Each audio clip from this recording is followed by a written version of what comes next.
အားလုံးမင်္ဂလာပါ Ghost Story မြန်မာ YouTube Channel လေးရနေပြီးတော့ပြန်လည်ကြိုဆိုလိုက်ပါတယ်ကျွန်တော်အခုတင်ဆက်ပေးမယ့်ဇာတ်လမ်းလေးကတော့စိုင်းစရာတတိရေးသားထားတဲ့သုံးကိုမော်ကိုကိုဝေကိုဇာတ်လမ်းလေးပဲဖြစ်ပါတယ်ကဲအဲ့ဒါဆိုစီစဉ်လေးကိုစလိုက်ရအောင်ဗျာ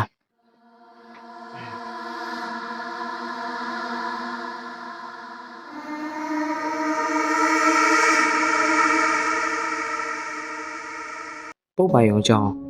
ပုတ်ပိုင်ရုံကျောင်းကထင်မှာဗျပုတ်ပိုင်ရုံဆိုတာကကျုပ်ဆရာတော်ရဲ့ကျောင်းလေးဗျာခင်ဗျားတို့မှတ်မိတယ်မဟုတ်လားဦးကွန်နာလေးကျုပ်တို့ရွာမှာကဘုန်းကြီးကျောင်း၃ခုရှိတယ်ဗျရွာဦးကျောင်းပုတ်ပိုင်ရုံကျောင်းပြီးတော့ဒက္ခိဏယုံကျောင်းဗျကထင်ခင်းပြီဆိုရင်ဒီကျောင်း၃စလုံးကလွတ်စီတာပြို့ကျောင်း၃ခုစလုံးရဲ့ဝက်စကန်ကကြေထားဗျကျုပ်တို့ကထနောင်းကုန်းနေမဟုတ်ဘူးအနီးနားကပံပွေကုန်းမီးလောင်ကုန်းဝေတွင်ကုန်းဆက်သမြောင်တန်ခနောက်ကြာကုန်းထိန်ကုန်းကပလီစုညောင်ဝိုင်းတို့ဘိုကုန်းတို့ပါကိုွယ်ကြတာဗျဆရာတော်သုံးပါးစလုံးကလည်းပညာတတ်တွေကြီးပဲသုံးပါးစလုံးကစာစာတန်းအောင်ပြီးသားဓမ္မစရိယကိုရိုတွေကြီးပဲပြုဒီထဲမှာမှကျုပ်ဆရာတော်ဥက္ကုနာကလောကီအကြောင်းရောလောကုတ္တရာအကြောင်းရောဝါသနာရှိတာဗျပုပ်ပိုင်ရုံကျောင်းကထိန်ဆိုလို့ရှိရင်ကျုပ်တို့ရွာကလူကြီးတွေနဲ့အခြားရွာကလူကြီးတွေဆုံကြပြီးရှေ့အောင်နောက်ဖြစ်တွေပြောကြသူတို့ငငယ်ကအတွေ့အကြုံတွေပြောကြနေတို့နားထောင်ကောင်းလားဗျသူဝိုင်းနဲ့သူအဆုနဲ့သူဗျလူကြီးတွေပြောသမျှကိုကျုပ်တို့လူငယ်တွေကနားထောင်ကြရတာပေါ့ဗျာလက်ဖက်ချင်းတုပ်လိုက်သူကလိုက်ရင်းနှီးချမ်းလိုက်သူကလိုက်ပေါ့ဗျာကျုပ်ကတန်ခနောက်ကဘိုးတော်ကြီးရဲ့ဝိုင်းမှာထိုင်လို့ဗျတန်ခနောက်ဆိုတာကကျုပ်တို့ရွာရဲ့တောင်ဘက်ကရွာလေးဗျာထနောင်းကုန်းတောင်ဘက်ကရွာပေါ့ကျုပ်တို့ကဘိုးညီဘူးတို့ဘိုးယုံတို့ဒီဝိုင်းမှာလည်းပါတယ်ဗျတန်ခနောက်ကဘိုးတော်ကြီးတွေကတပင်နဲ့တူကြီးနဲ့ရောင်တစောင်းလေးတွေထုံလို့ဗျနှက်ခမ်းမွေးတွေကလည်းပြားကြီးတွေပေါ့ဗျာသူကသားပြူပြူမှာသူ့မျက်လုံးတွေကလည်းတောက်နေတာဗျစကားပြောကလည်းကောင်းလိုက်ပါပြီဗျာစကားပြောကောင်းတယ်ဆိုတာကလည်းဘွားတွေ့ကြုံနေဆုံးလို့ပေါ့ဗျဒီဘိုးတော်ကြီးရဲ့နာမည်ကဦးအုပ်တဲ့သူ့ကိုဘိုးအုပ်လို့လည်းခေါ်ကြတယ်အသက်က80ကျော်နဲ့80နာကပ်နေပြီကျုပ်တို့ရွာကဘိုးညီဘူးနေမှာရွှေတူပေါ့ဗျာမောင်အုပ်မင်းအသက်80နာကပ်နေပြီခုဒီသပင်တစ်ချောင်းမှမဖြူပါလားကွယ်ဘလို့ကြောင်းတော့ဘုန်းကြီးဘူးကမေးလိုက်တော့ဘိုးကပြုံးပြီးပြောတဲ့ဗျဟာကိုညီဘူးရဲ့မဖြူဘူးဆိုကျုပ်ကလူပြိုရွယ်ကလေးကစီကောင်းရထားတာပြိုးဟေးဟုတ်လားဘာစီကောင်းများတော့မောင်အုပ်ရဲ့ကျုပ်တို့ရွာကိုကြွလာတဲ့စီးစရာကြီးတယောက်ပြောတော့တာဗျဖန်ကားတီးရဲ့လက်ဖက်ပုတ်ရဲ့ထွက်လက်ပတ်ရွက်ရဲ့စတူထောင်းရတာလေဗျပထမတော့တစ်မျိုးချင်းထောင်းရတာပေါ့ဗျာပြီးတော့သုံးမျိုးပေါင်းပြီးထောင်းရတယ်အဲ့ဒီသုံးမျိုးပေါင်းထောင်းတာကိုအုံကြီးနဲ့ပလင်းထဲမှာထည့်စိမ့်ထားပြီးလိမ့်ပြီးရင်စပင်းမဖြူဘူးဆိုလို့ကျုပ်ကလူပြိုရွယ်တွေကလှုပ်ပြီးလိမ့်လာတာခုထိပေါ့ဗျကျုပ်လည်းစပင်းမဖြူဘူးကျုပ်သားသမီးတွေလည်းအဲ့လိုပဲလိမ့်ကြတာခုထိစပင်းမဖြူကြဘူးဗျကျုပ်တို့ထနောင်းကုန်းကလူငယ်တွေကဘိုးအုပ်ပြောတဲ့အစီအကြီးကိုကောင်းလေးတညှင်းညှင်းလှုပ်ပြီးမှတ်နေကြတာပေါ့ပြို့နောက်တော့စကားတွေရောက်တဲ့အပြောရင်းနဲ့ဘိုးအုပ်ကလှုပ်ထူးဆန်းတဲ့အကြောင်းအရာတစ်ခုကိုပြောပြပါတော့တယ်ဘိုးအုပ်ပြောတဲ့အကြောင်းရင်းကထူးဆန်းလို့ကျုပ်ဖြင့်မျက်တောင်တော်မခက်မိအောင်ပါပဲဗျာဘိုးအုပ်ပြောတဲ့အကြောင်းရင်းကကြောင်တရားဖို့အစီရင်နေဗျကျုပ်ဖေကရှမ်းစီဗျကိုပူရအမေကတန်ခနောက်သူဗမာစစ်စစ်ကျုပ်ကိုရှမ်းပြည်မှာမွေးတာကျုပ်အသက်20ရောက်မှအဖေဆုံးလို့အမေမွေးရမြေကိုရောက်လာတာနေပါအောင်မောင်အိုးရဲ့မင်းဖေကဘယ်ရက်သားတော့ကွရှမ်းပြည်နောင်ဖြူဘက်ကပါဗျာဒါပေမဲ့မြို့ပေါ်ကတော့မဟုတ်ဘူးဗျရွှေဘက်ကပဲအခုပြပမင်းကြောင်တရားဖို့အစီရင်ဆိုတာကျုပ်အသက်17နှစ်သားလောက်ကမြင်ဘူးခဲ့တာဗျအဲ့တုန်းကလူတော်တော်များများကဒုတ်ပြီးဓာပြီးတနက်ပြီးရောက်သိလိုချင်တာဗျမောင်အိုးရဲ့ဟိုတုန်းကလူတွေမဟုတ်ပါဘူးကွာခုလူတွေလည်းလိုချင်ကြတာပါပဲအေးဗျကျုပ်တို့ရွာမှာလူချမ်းသာတယောက်ရှိတယ်ဗျသူကလည်းရှမ်းမေသူ့နာမည်ကဆိုင်းအုံးကောင်နဲ့အသက်က40ကျော်လောက်ရှိမယ်သူကကျုပ်ကသူ့ချန်ရှိမှာအလုပ်တွေကိုကူညီပြီးလုပ်ပေးရတယ်ကျုပ်ကိုမဟုတ်ပဲဘူးပြီးတာပေါ့ဗျာဆိုင်းအုံးကောင်ကအိမ်တော်ရသားရှိတာမဟုတ်ဘူးဗျတူရီနဲ့နေတာတရက်ကြတော့သူကကျုပ်ကိုမေးတယ်ဆိုင်းအုပ်မင်းကြောင်တရားကုန်းဆိုတာကိုကြားဘူးလားတဲ့ကျုပ်ကလည်းကြားမှမကြားဘူးလားကျုပ်မကြားဘူးဗျာလို့ပြန်ပြောလိုက်တော့ဆိုင်းအုံးကောင်ကကျုပ်ကိုပြောပြပါလေရောပြို့ဒီလိုကဆိုင်းအုပ်ရဲ့ပထမတော့ကြောင်နဲ့1000ရဖို့လိုတယ်ဗျာကြောင်နဲ့များရှားလာလိုက်လို့ဆရာရဲ့ ကျုပ်ကဆိုင်အောင်ကောင်ကိုဆရာလို့ခေါ်တာဗျဘာဖြစ်လို့လဲဆိုတော့သူကကျုပ်ကိုလက်တို့လက်တောင်ခိုင်းလို့အားတဲ့အချိန်နေဆိုရင်စတင်ပြီးတာသူတင်ပြီးလို့ကျုပ်စာတက်လာခဲ့တာပေါ့ဗျာငါကောင်ကတော့အလွယ်ပြောတော့မင်းကြောင်တဲ့တိုင်းလို့ရတာမဟုတ်ဘူးကွာတော့ကြောင်အနံဖြစ်မှပြီးရင်ခြေသေးရောလက်သေးရောမျက်စိရောနဲ့ရမှာကွာပြီးရင်အထီးဖြစ်ဖို့လဲလို့တယ်ဟာဒါတော့မလွယ်ဘူးဗျဘေးလွယ်မှာတော့ဆိုင်အုပ်ရဲ့တိုးလေးတောင်းနေသွားတဲ့မိုးဆိုးတွေကိုမှားထားရတာပေါ့ကွာအဲ့လိုနဲ့ကြောင်နှမျိုးရရင်ယူခဲ့ပါအဲ့လိုကြောင်နှမျိုးရရင်ယူခဲ့ပါခင်ဗျားတို့ကိုပတ်စံများများပေးပါမယ်လို့ပြောထားရတာပေါ့ဗျာခင်ဗျားတို့ကိုပတ်စံများများပေးပါမယ်လို့ပြောထားရတာပေါ့တည့်ရကြတော့ဒီဘက်ကမိုးဆိုးတယောက်ရောက်လာပြီးကြောင်နဲ့တကောင်ပြတယ်သူယူလာတဲ့ကြောင်နှက်ကခြေသေးရောလက်သေးရောမျက်စိရောနှက်ရောနဲ့မဟုတ်ဘူးကွာပါစက်သေးကတဖုံရောရှာပါနဲ့နေတာကွာပြီးတော့အထီးဟာဟုတ်လားဆရာအေးငါလေးဝမ်းသာအားရနဲ့မိုးဆိုးကြီးကိုပတ်စံကြီးအများကြီးပေးလိုက်ရောပြီးရနဲ့ကြောင်တရားဖို့အစီရင်ကိုစတော့တာပေါ့ကွာဟင်ဒါဆိုရင်ဆရာကအဲ့ဒီအစီရင်ကိုလုပ်ခဲ့ဘူးတာပေါ့ဟုတ်လားဆရာလုပ်ခဲ့ဘူးတာမဟုတ်ဘူးဆိုင်အိုးရဲ့အခုလုံနေတော့မယ်ဗျာ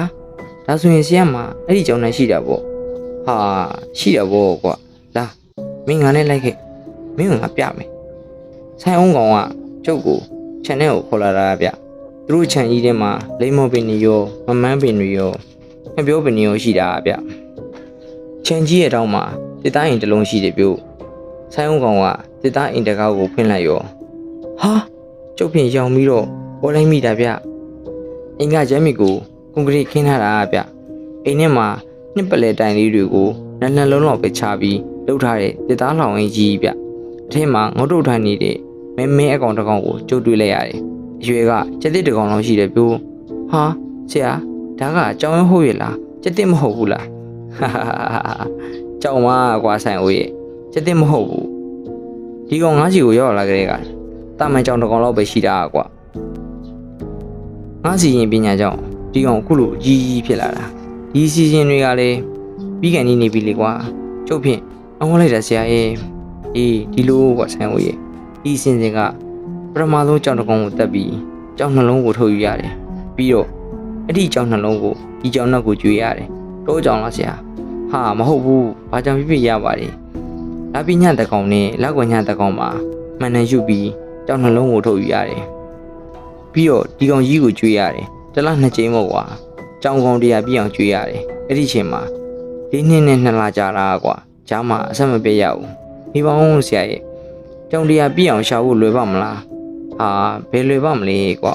ဥပယောကငါးတပည့်တကောင်ကိုကြောင်နေမွေးခိုင်းထားရတာလူသူများဝင်ကိုလည်းငါပေးရတာပေါ့အခုဆိုရင်ဒီကောင်ကြီးကိုကျွေးခဲ့တဲ့ကြောင်တရားပြည့်ပြီကွာဆိုင်ဝေးရဲ့ဟာဟုတ်လားဆရာအေးကြောင်90ကျော်ရဲ့နှလုံးတွေကိုစားပြီးကလေးကဒီကောင်ကြီးကတဖြည်းဖြည်းကြီးလာပြီးမင်းဦးနာပြောသလိုစတိနဲ့ကြီးနဲ့တူလာတာကွာဒါဆိုရင်ဆရာဘာဆက်လို့ရမှာတော့ဗျငါဒီကောင်ကြီးကိုကြောင်တရားပြည့်အောင်ကျွေးပြီးကလေးကအားလုံးဆက်သက်ကြီးပြီးဓားလေးပြီးလှန့်လေးပြီးတနက်လေးပြီးနေပြီကွာပြီးတော့ဒီကောင်အမြင့်ကြီးရောက်အောင်ခုံနိုင်တယ်ငပြောရွက်တွေပေါ်မှာတော့တက်ထိုင်နေနိုင်နေကွာဆိုင်ဝေးရဲ့ဟာဟုတ်လားဆရာဒါဆိုရင်ဒီကောင်ကြီးကိုဆရာဘာလို့မှာတော့ဒီကောင်ကြီးရဲ့နှလုံးကိုထိုးပြီးမှန်နဲ့ရွေးရမယ်ပြီးရင်ငါစားရမှာကွာ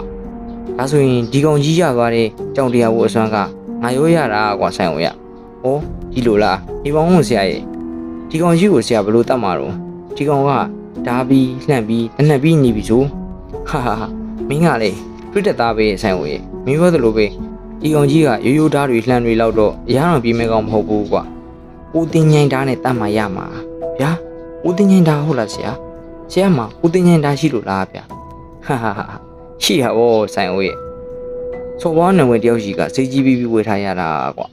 အိုးဒီလိုကိုဒါဆိုရင်ဆရာစီစဉ်ကိုဘယ်လိုလုပ်မှာတော့လက်ပင်ညတကောင်မှာလုပ်ရမှာကွာအဲ့ဒါမင်းကိုညီလို့တယ်ဗျာကျုပ်ကညီဟုတ်လားဆရာပြောပါဆရာကျုပ်ဘာလုပ်ပြရမလဲမင်းကလှောင်ရင်ဖွင့်ပြဖို့ပါကွာပြီးတော့ငါကမန်နေရွတ်ပြီးဒီကောင်ကြီးရဲ့နှလုံးကိုစားနေတဲ့အချိန်မှာမင်းကစောက်ပေးရမှာဒီကေလို့ငါလူစိတ်တွေပါပြီးပျောက်သွားခဲ့ရင်မင်းကငါ့ကိုရေနဲ့ပတ်ပြီးတတိပေးရမှာကွာဩဒါလေးများဆရာရဲ့ကျုပ်လုပ်ပေးရမှာပေါ့ဗျကျုပ်ကတော့ကျုပ်ဆရာကိုကူညီဖို့အစ်စ်တက်မှာပဲဗျာနောက်နေ့တော့တ ပစောင်းမိုးလာပြီးညာဗျလာမတားလိုက်တာဗျထိန်ရောပေါ့ခြံကြီးတစ်ခုလုံးနင်းထိန်နေတာဗျကျုပ်ရောက်တော့ဆရာကရှမ်းအင်ကြီးပေါင်းပြီးအနက်တွေဝတ်ထားတာဗျကောင်းမောင်းကလည်းအနက်ပဲဗျအဲ့ရောအောင်မှာကျုပ်တရားကြည့်တယ်ဗျကျုပ်ဆရာဆိုင်အောင်ကောင်ရဲ့မျက်လုံးတွေဆိုတာအယောင်ကိုလက်နေရဗျကဲဆိုင်အောင်ဟောဒီမှာကြည့်ချောဒါကိုတင်ញံထားပဲကွဆရာကသူ့ခါးချမှာထိုးထားတယ်ဓမြောင်တစ်ချောင်းကိုထုတ်ပြလိုက်တယ်ဓာတ်အိမ်ကိုရွှေဘင်းချပြီးကြောက်စီထားတယ်ထဲကဓာတ်ကိုဆွတ်ထုတ်လိုက်တော့ဓာတ်ရအောင်မှာလက်ခနဲ့ဖြစ်သွားတယ်ဓာတ်ကအယူသွား10လက်မကျော်လောက်ရှိမယ်ဗျတဲကလည်းနှလုံးလောက်ရှိမယ်နှစ်ဖက်သွားဗျတွေးထားလိုက်တာမှမြည်နေတာပဲဗျကဲဆိုင်ဟုတ်အိမ်မကြောက်ဘူးမို့လားဟာဆရာလေးကျုပ်မကြောက်တော့ပါဘူးဗျအေးဟုတ်ပြီဒါဆိုရင်ကြောင်ရီတကားတော့ဖွင့်ကွာအလုပ်ဆက်ကြရအောင်ကျုပ်ကအိမ်တကားဖွင့်နေပြီးတော့ဆရာခိုင်းတဲ့အတိုင်းအိမ်ထဲမှာဖျောင်းနေတွေလင်းထင်းနေအောင်လိုက်ထွန်းလိုက်တယ်ကျုပ်လုံးနေတော့ကိုတောင်ရင်းမှာမတက်ရက်နေတဲ့စက်တိလောက်တကောင်ရှိတဲ့တောင်နေကြီးကကြည်နေတယ်ဗျခဏနေတော့ဆရာဆိုင်ကိုအိမ်ထဲကိုဝင်လာတယ်ဆိုင်အောင်တွေ့တာနဲ့ကြောင်နေကြီးကမမီတော့တာပဲဗျကျုပ်ပြင်မကြောက်ဘူးသာပြောရတယ်စစ်သိန်းနေမှာပြန်ပြန်ထလာဗျဆရာကပါဇက်ကနေပြီးတော့မန်နေရွတ်ဖက်ရောဗျ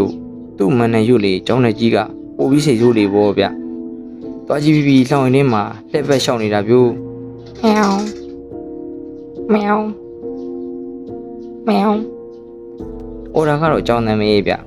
ကြောင်နှကောင်ကိုက်ကန်ကြီးအော်တဲ့အတန်မျိုးဗျဒါပေမဲ့အကောင်ကြီးကအကြီးကြီးဆိုတော့ကြားတန်လောက်ကြေတာပေါ့ဗျာခဏနေတော့ဆိုင်းအောင်ကပြောလေရောဆိုင်းအုပ်အင်းလောင်ရင်ဖွင့်လိုက်တော့ကျုပ်ကခတ်ထားတဲ့တောက်ကလောက်ကြီးကိုခတ်တုတ်ဖြုတ်ပြီးလောင်အင်းရဲ့ထူတကားကြီးကိုဆွဲဖင်းမှုပြင်လိုက်တယ်ဆိုင်းအောင်ကိုလှည့်ကြည့်လိုက်တော့အစင်းသေးဖြစ်နေပြီဗျနေပါအောင်ကျုပ်ပြောပြရအောင်မယ်ကျုပ်ဆရာဆိုင်းအောင်ကောင်ကတိုင်းပညာလေးတော်တော်တက်တဲ့လူဗျကျုပ်ကလောင်ရင်တကောက်ကိုဝုန်းကင်းမိအောင်ဆွဲဖွင့်လိုက်တယ်ဆိုင်းအောင်မင်းအိမ်ပြင်ထွက်တော့ဆရာကကျုပ်ကိုအိမ်ပြင်ထွက်ခိုင်းတယ်ကျုပ်လည်းအိမ်ပြင်ကိုပြေးထွက်ပြီးအိမ်ရှိမှာကြပြကြရလိုက်ရှာလိုက်တော့2000လောက်ရှိတဲ့ဒီကိုင်းကျိုးတချို့ကိုသွားတွေ့တယ်ဗျလုံးဘက်ကကျွန်တော်ထွားဆိုင်လောက်ရှိတယ်ကျုပ်အဲ့တို့ကိုလက်ထဲမှာဆုံခိုင်းပြီးအိမ်ထဲကိုကြည့်နေလိုက်တယ်ကြောင်နေကြီးကဝုန်းကနေမှပြီးဆရာဆိုင်အုပ်ကောင်ကိုလွှတ်ကနေခုံအုပ်လိုက်ရောပြို့တကယ်ကိုစက်တင်နဲ့ကြီးလိုပါပဲဗျာဆရာကတိုင်းတကယ်တက်တဲ့လူဆိုတော့အသာလေးရှောင်လိုက်တယ်ရှောင်ပြီးတာနဲ့လက်ထက်ကဓာတ်နဲ့ကြောင်နေကြီးရဲ့လက်ပြင်ကိုအဆုံးထိုးချလိုက်တယ်ဒါပေမဲ့သူထင်တယ်လို့ဖြစ်မလားပဲဓာတ်ကခုန်ထွက်လာတာဗျအဲ့ဒီမှတင်ကျုပ်ဆရာမျက်နှာကိုခဏပြတ်သွားရောပြို့အရှင်လုံးပြီးအင်းရှိကိုရောက်လာတဲ့ကြောင်နေကြီးကိုကျုပ်ကပြည့်ရချလိုက်တယ်ဖုံးဆိုတာကကြောင်နေကြီးကိုကျုပ်ဒုံးနဲ့ရလိုက်တဲ့အတန်ဗျဟုတ်ဆိုတာကကြောင်နေကြီးကကျုပ်လက်ထက်ကဒုတ်ကိုပုတ်ချလိုက်တာအားဆိုတာကကျုပ်ကြောက်လန့်ပြီးអော်လိုက်တာဒုတ်ကိုပုတ်ချလိုက်တဲ့လက်သမမေကြီးပြီးကျုပ်လက်ကိုစိုက်ဝင်သွားတာပေါ့ပြုတ်ကျုပ်လက်ကသွေးဆိုတာရေကနေဖြတ်ချသွားတယ်အဲ့ဒီမှာတင်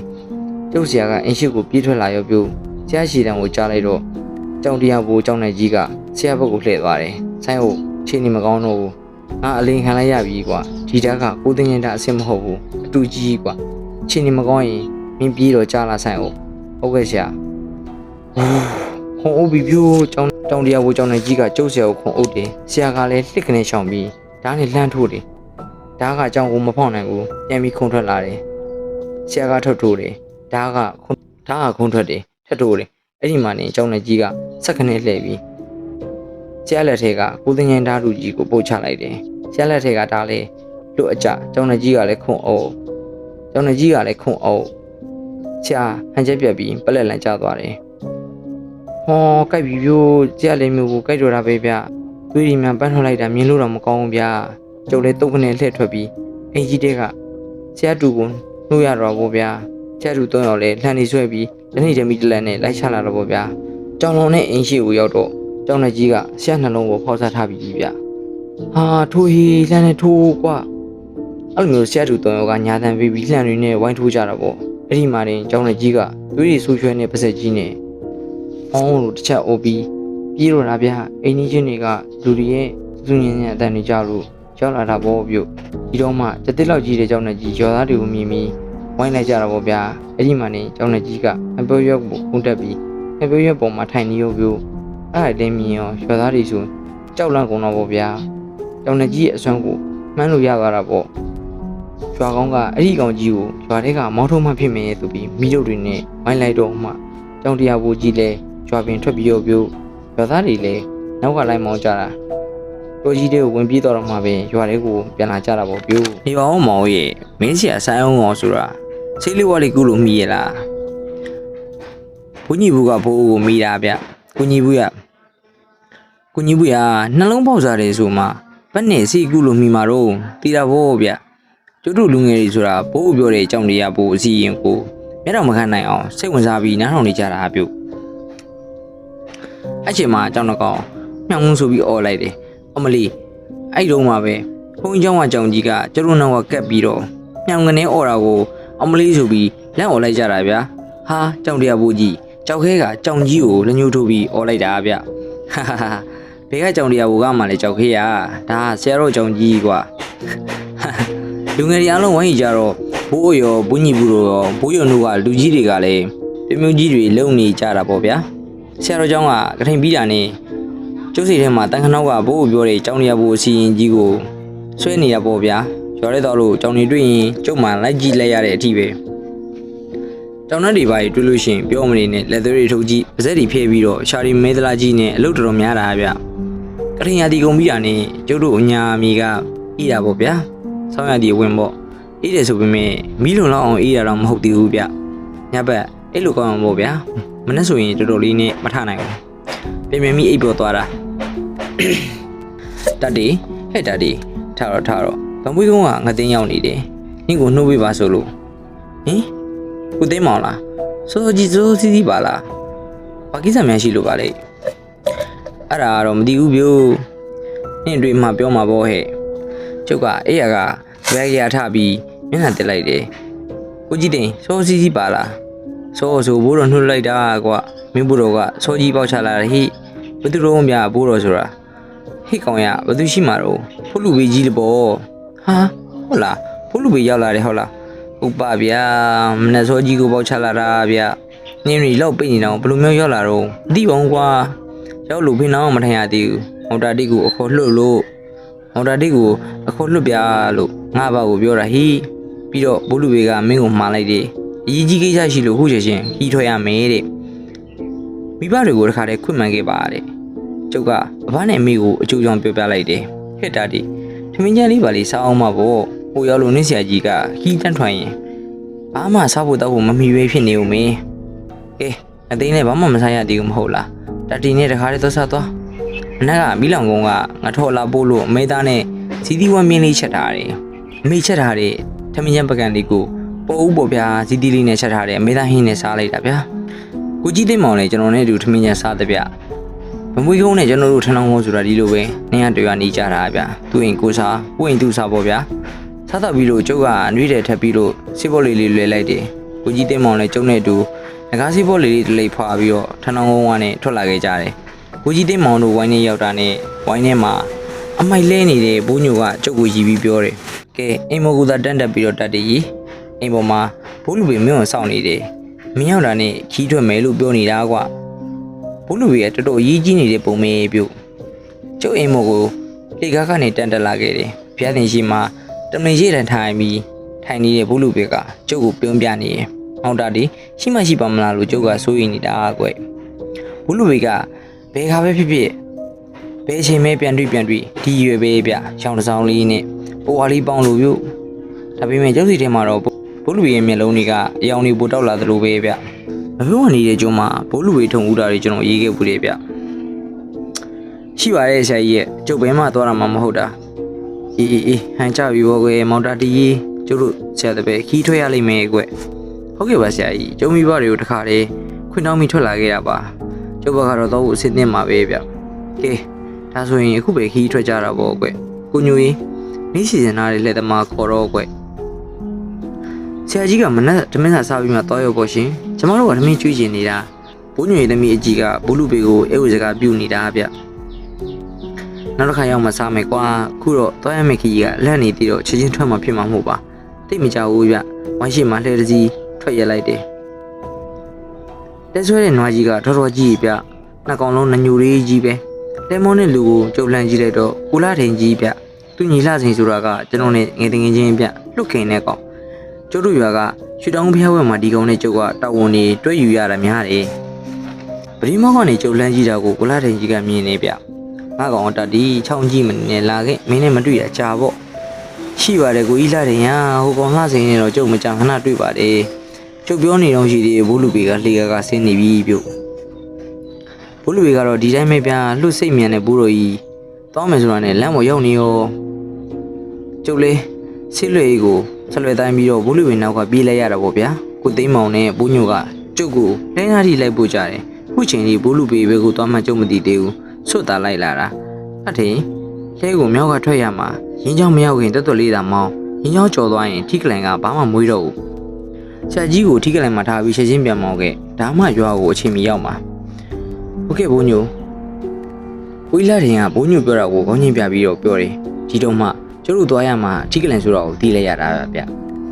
ကိုလာတင်ရဲ့လေကမြောက်ဘက်တကာကနေထွက်တယ်တကယ်တော့တောင်ချွန်းတို့ထိကလန်တို့ဆိုတာတိတ်ဝေးတာတော့မဟုတ်ဘူးရင်းချောင်းဖြစ်ကူနေရလို့သာခီးကထောက်တာဗျတောင်ကြရည်ရှိတဲ့ချိန်လေးဆိုရင်ဒီရင်းချောင်းကြီးကကြောက်ရကျုပ်တခါညဘက်ကြီးတောင်ကြရည်နဲ့ပါသွားဘူးတယ်လေဗျာခင်ဗျားတို့မှတ်မိသေးတယ်မဟုတ်ဘူးလားမပွေးကုန်းကနဲ့ထွက်လာပြီးနိုင်ဝက်လောက်မနာတမ်းမောင်းလိုက်တော့ထိန်ကုန်းကိုရောက်တော့ဗျလက်လန့်ကရွာပင်ကပတ်တယ်ဆိုတော့ရွာထဲမရောက်တော့ဘူးဗျာမရောက်တာလေကောင်းပါလေထိန်ကုန်းမှာကကျုပ်တို့အတီများတယ်ဗျဟိုလူနှုတ်ဆက်ဒီလူနှုတ်ဆက်နဲ့ကြာနေဘူးလူပေကစိတ်မြင်မြင်နဲ့ဆိုတော့ကြိုက်မှာမဟုတ်ဘူးလေထိန်ကုန်းကျော်မှာတော့ဘူးလူပေကကျုပ်ကိုပြောတယ်မော်တာဒီကိုအခုသွားရမယ့်ကိစ္စနဲ့ပတ်သက်ပြီးအနေချင်းတော့ပြောရအောင်မေးကွဟုတ်ကဲ့ပါဆရာကြီးမော်တာဒီကြောင်တရားဖို့အစီရင်ဆိုတာကြားဘူးသလားကွဗျာကြောင်တရားဖို့ဟုတ်လားဆရာကြီးအေးလေကွာမော်တာဒီမကြားဘူးသိရင်ကျုပ်ကပြောပြမလို့ပါဟာကြားဘူးပါတယ်ဆရာကြီးအရင်ကတော့မကြားဘူးဗျဟိုတလောကပို့ဝိုင်အကြောင်းကထင်မှာတန်ခနောက်ကဘိုးကြီးပြောပြတာဆရာကြီးရဲ့ဘိုးကကိုတွေးဗျသူငယ်ကကြုံခဲ့တဲ့သူ့ဆရာကိုယ်တိုင်စီရင်ခဲ့တာဆိုပဲအစီရင်အောင်သလားကွဟာဆရာကြီးမအောင်ဘူးဗျကြောင်တရားဘူးဖြစ်သွားတဲ့ကြောင်နဲ့ကြီးကိုအဲ့ဒီဆရာကမတတ်နိုင်ဘူးလေကြောင်တရားဘူးကြီးကလာဘိုးရဲ့ဆရာကိုတတ်သွားတာဗျကျုပ်ပြောသမျှကိုကောင်းညှိပြတယ်ပြီးတော့မှပြောတဲ့ဗျမော်တာဒီကဘူးတိရရှိတော့လေကောင်းတာပေါ့ကွဒါဆိုရင်ကျုပ်ပြောလို့ရပြီပေါ့မော်တာဒီကြားဘူးတွေကြောင်တရားလိုစီရင်လိုမျိုးအစီရင်တစ်ခုပညာသင်မှာရှိတဲ့ကွဒီစီရင်ကကြောင်တွေနဲ့စီရင်ရတာမဟုတ်ဘူးလူတွေနဲ့စီရင်ရတာလူမှရိုးလူမဟုတ်ဘူးပညာသင်တွေနဲ့စီရင်ရတာကွလူချင်းနှလုံးကိုအရှင်လက်လက်ဖောက်စားရတာဟာရဆက်လိုက်ရလားဗျာဟုတ်တယ်မော်တာဒီပညာသင်ဆိုတာပညာယူတွေကွသူတို့ပညာအထုပ်တွေရောက်ဖို့တခုပဲတည်ကြတာဒီအတွက်နဲ့လူသက်ရမှာဝင်လေးကြတာမဟုတ်ဘူးအစိမ်းစားရမှာလည်းဝင်မလေးကြဘူးအခုပြောတဲ့အစီရင်ကိုစုံကူးမှုကိုကဝေကိုစီရင်လို့ခေါ်တယ်ဆရာကြီးရေကျုပ်ဖြင့်ကြားရုံနဲ့ကြောချမ်းလာပါပြီဗျာတကယ်လေကြောချမ်းစရာကောင်းတယ်မော်တာဒီပထမဆုံးစုံးနေချပြီးပညာပြန်ရတယ်နိုင်သွားရင်စုံးရင်နှလုံးကိုအရှင်လက်လက်ထုတ်ယူပြီးအစိမ်းစားရတယ်နှလုံးကိုဖောက်ယူတဲ့အခါမှာဓာတ်နဲ့မဖောက်ရဘူးကွာတချောင်းကထွက်တဲ့ဆက်တွေနဲ့ထိုးဖောက်ပြီးလက်နဲ့နှိုက်ယူထုတ်ရတာဆုံးကလဲကြပြီးစငင်ဖြစ်နေတဲ့အချိန်မှာနှလုံးကိုမှန်နိုင်ယူပြီးအစိမ်းစားရတယ်အကုန်စားဖို့လည်းမလိုဘူးကွာကိုးကြိုက်ဖဲပြီးကိုးချိန်ဝါရတာအမလီဗျာတော်တော်ရက်ဆက်တဲ့လူတွေပဲဆရာကြီးဟုတ်တယ်မော်တာဒီတော်တော်ကိုရက်ဆက်ကြမ်းကြုတ်တဲ့အစီရင်မဲကွကျုပ်တခုလောက်မေးပြစီဆရာကြီးမေးပါဒီအစီရင်ကိုလုပ်တဲ့လူတွေကစုံလားကဝေလားဆရာကြီးကဝေဒီဘောကွပညာတွေကန်းကုန်တလောက်တက်ပြီးရတော့ဘလူးမော်လို့ခေါ်တဲ့အစီရင်တွေကိုလုပ်ကြတာကွဒီပေါင်းဆရာကြီးဒီကဝေကြီးကအခုပြောတဲ့ဘလူးမော်အောင်သွားရင်ဘာဖြစ်နိုင်လို့လက်နှံမျိုးပြီးရပေါ့ကွယ်ဒုတ်တာလှမ်းပြောမနေနဲ့တနှံမျိုးပုံမျိုးအမြောင်မျိုးအလုံးပြီးရဲမောင်တတ်ရဲ့ဒီအဆင့်ကိုအောင်သွားလို့ဘရင်းစကန်ဝင်ပြီးတင့်ကျင်နိုင်ရင်အောင်လန်းဝိစာဖြစ်ပြီးအသက်ကိုထောင်နဲ့ချီပြီးနေလို့ရတာပေါ့ကွ။အိုးဒါကြောင့်ဒီလိုလုပ်တာကိုကျုပ်ခုသွားရမယ့်ကိစ္စကဒီကိစ္စပဲကွ။ကဝေပညာကိုကန်းခန့်အောင်တက်တဲ့ဒီပလို့ခေါ်တဲ့ကဝေကြီးကအခုပြောတဲ့သုံးကိုမှော့ကိုကဝေကိုလို့ခေါ်တဲ့ဘလူးမော်ကြီးကိုအောင်ငံနေပြီးမောင်တတ်ရဲ့ဒီကောင်ဒိဗတ်ကဆုံးမကြီးကိုရောရဲ့နှလုံးကိုဖောက်ချပြီးမော်ပညာတဲ့ကိုရောရဲ့နှလုံးကိုဖောက်ချပြီးသူ့ထက်နေတဲ့ကဝေရှေ့ရဲ့အသေးကိုလည်းစားပြီးအခုလာမယ့်လာပြီးညမှာကိုရမန်ကဝေနှလုံးကိုစားလိုက်မယ်ဟာဟုတ်လားဆရာကြီးလာပြီးနေဆိုတော့မနေ့ဖြန်မယ်ဟုတ်တာဘောမော်တာဒီရဲ့ဒါကြောင့်ကျုပ်ကတတုတ်နှင်ပြီးခီးဆက်ခဲ့တာကွအဲ့ဒီကဝေကြီးတက်မဲ့ကိုရမန်ကဝေကထီးကလိုင်မှာနေတဲ့လူလားဆရာကြီးမဟုတ်ဘူးမော်တာဒီထီးကလိုင်အနောက်ဘက်ကတောင်ပေါ်ကိုတက်ရမှာအဲ့ဒီမှာကဝေတောင်လို့ခေါ်တဲ့တောင်တစ်လုံးရှိတယ်ဒါပေမဲ့ အဲ့ဒီနာမည်ကိုရက်သေးကလူတွေကမသိကြဘူးကွသူတို့ကအင်ဂျင်တောင်လို့ပဲခေါ်ကြတာအင်ဂျင်တော်ကြီးရှိတာကိုပြီးတော့အင်ဂျင်ကြောက်တွေလည်းပေါ်တယ်လေဒီနာလူတွေကရွာထဲမှာရေရင်းပေါက်ခွေဖို့အင်ဂျင်ကြောက်လို့ရင်တွားရှာတဲ့တောင်မောကွ။အိုးထီးကလိုင်ကလူတွေကဒါကြောင့်အင်ဂျင်တောင်လို့ပဲတီးကြတာပေါ့နော်ဆရာကြီး။ဟာတီးတာပေါ့မော်တာတွေဒီကောင်တွေကအင်ဂျင်ကြောက်ရှာတဲ့တောင်မဲဟာဒါနဲ့နေပါအောင်ဆရာကြီးရဲ့ဒီကဝေကြီးဥရိပါကသူနဲ့ပညာပြန်မင်းကဝေကိုဒီတောင်မှာချင်းထားလို့လားဗျ။မော်တာတွေကတော့အတွေ့တော်နဲ့တဲ့လူငယ်ပေးပဲကိုဘေကဝေကမှဒီပါနဲ့ပညာမပြန်ရဘူးကွ။ဒီဘက်ကအတင်းလိုက်ရှာပြီးတက်လို့သာကြောက်နဲ့ဒီဘက်ကိုပြန်လောက်ကြတာဟင်ဒါဆိုရင်ဥဒီဘကကိုရမြောင်ကဝေကိုဖမ်းခေါ်လာပြီးဒီတောင်ပေါ်မှာတတ်မှလာဆရာကြီးဘိုးလူဘေကကြုံမိတာကိုပြုံမိကောင်းခါပြတယ်ပြီးတော့မှမပြောချင်နဲ့ပြောတာအပြကိုရမြောင်နောက်ဆုံးကတော့တခြားလူမဟုတ်ဘူးမော်တာဒီသူကိုယ်တိုင်မဲကွဗျာသူကိုယ်တိုင်ဟုတ်လားဆရာကြီးကျုပ်ပြင်အံဟောလိုက်တာဗျာဘလို့ရမှန်းတော့မသိတော့ဘူးဗျဆရာကြီးကိုဗာမေးရမှန်းတော့ကျုပ်မသိတော့ဘူးဟုတ်တယ်မော်တာဒီကဝေတောင်ထိပ်မှာထပိုင်းကျိုးနေတဲ့ရုပ်ထုဟောင်းကြီးတစ်ခုရှိတယ်။အဲ့ဒီရုပ်ထုကြီးရဲ့ဘေးမှာရေကန်လေးတစ်ကန်ရှိတယ်။အဲ့ဒီနားကလူတွေကအဲ့ဒီရုပ်ထုကြီးကိုနှက်ရုပ်ကြီးလို့ပဲထင်ကြတာ။ဘေးမှာပြိုကျနေတဲ့အဆောက်အဦပြက်ကြီးကိုနှက်ကွန်းအပြက်လို့ပဲထင်နေကြတာ။တကယ်တော့ထပိုင်းကျိုးနေတဲ့ရုပ်ကြီးကနှက်ရုပ်ကြီးတော့ဟုတ်တယ်ကွ။အဲ့ဒါကဝေနှက်ကြီးရဲ့ရုပ်ထုကြီးမောင်တာရဲ့ပြိုကျနေတဲ့အဆောက်အဦကြီးကဝေနှက်ကြီးကိုပူဇော်တဲ့ရှစ်ပလင်အဆောက်အဦကြီးပေါ့ကွ။အဲ့တုန်းကဒီကြောင့်ပေါ်မှာအဆင့်မြင့်ဆုံးကဝေပညာသတွေတက်လှမ်းနေရပေါ့ကွယ်ပြီးတော့ရှစ်ပလင်ရှိတဲ့အဆောက်အဦပေါ်မှာစကန်ဝင်ကြတယ်အခုနောက်ပိုင်းကဝေတွေကပညာရှင်အဲ့လိုမမြင်ကြတော့ကဝေတွေတောင်ဘယ်နားမှရှိမှမတည်တော့ဘူးကွယ်ဒေဘတယောက်သားဒီအဆင့်ကိုတက်လာနိုင်တာဒီဘောင်ဟုတ်ဆရာကြီးရဲ့ကဝေကြီးဦးဒေဘကသူနှလုံးကိုထုတ်ပြီးသူဘလို့စားမှာတော့ဆရာကြီးရဲ့နှလုံးထုတ်လိုက်ရင်သူတည်သွားမှာမဟုတ်ဘူးလားဒီကိစ္စကမိထိုက်တဲ့ကိစ္စပေါ့ကွယ်ဒီလိုမော်တာဒီရဲ့လူတယောက်အနေနဲ့ကိုနှလုံးကိုဘယ်နဲ့လို့ပြီးထုတ်မလို့တီးဖို့ပဲရှိတာပေါ့ကွယ်ဒိဗတို့လိုဆုံးကိုမှုတ်ကိုကဝေကိုဆိုတဲ့ဘလူးစီစဉ်အောင်လာတဲ့လူတွေကတော့မသိဘူးမော်တာဒီရဲ့ကဝေမန်နန်နေရုပ်ပြီးလက်ခထွက်တဲ့ဆက်နဲ့သူ့ရဲ့နှလုံးကိုသူကိုယ်တိုင်ဖောက်ထုတ်ပြီးကိုယ်ကိုက်ကြိုက်လေတိုင်းသူ့ရဲ့အသက်ဝိညာဉ်ဟာဘီနက်မှာရုပ်ထုကြီးတစ်ခုပြောင်းလာပေါ်လာလိမ့်မယ်ဒါဆိုရင်ဒိဗအောင်သွားပြီပေါ့ကွာသူ့ရဲ့အသက်မရှိတော့တဲ့ခန္ဓာဟောင်းကြီးကိုသူ့ကိုယ်တိုင်အောင်လိုင်းအင်းနဲ့ပြစ်ပြီးတော့မိသင်းတကြိုးမှာပေါ့သူ့ရဲ့ခန္ဓာကိုယ်အစ်ကခန္ဓာကိုယ်အဟောင်းနဲ့တပုံစံနဲ့ပဲလေသူ့ကိုဒိဗအတိဖြစ်လာမှဘယ်သူမှသိမှာမဟုတ်ဘူးကွယ်ဒါဆိုရင်ဆရာကြီးအခုလာတဲ့ကိစ္စကကျုပ်စကားမဆုံးရင်လည်းမဘိုးလူပေကပြောတပြအထက်ပုဂ္ဂိုလ်ကြီးတွေကဒိဗကိုအွန်လိုင်းဝိစာဖြစ်ခွင့်မပေးနိုင်ဘူးကွယ်ဒါကြောင့်ကျုပ်ကိုလွှတ်လိုက်တာကျုပ်သိပါပြီဆရာကြီးကုလားတင်မောင်းတဲ့လဲက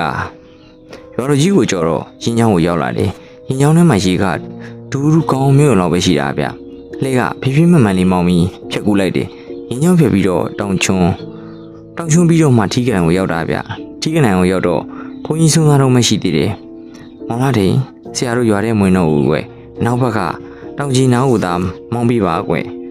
်ဟုတ်ကဲ့ပါဆရာကြီးကိုလာတင်ပြောပြီးအနောက်ဘက်သွားတယ်လက်လန်လေးတိုင်းလိုက်သွားတယ်တောင်ကြီးနဲ့နီးလာတော့ဘုလူပေကပြောတယ်ရပြီမောင်လာတယ်လက်ကိုဒီမှာပဲရက်တော့ကွယ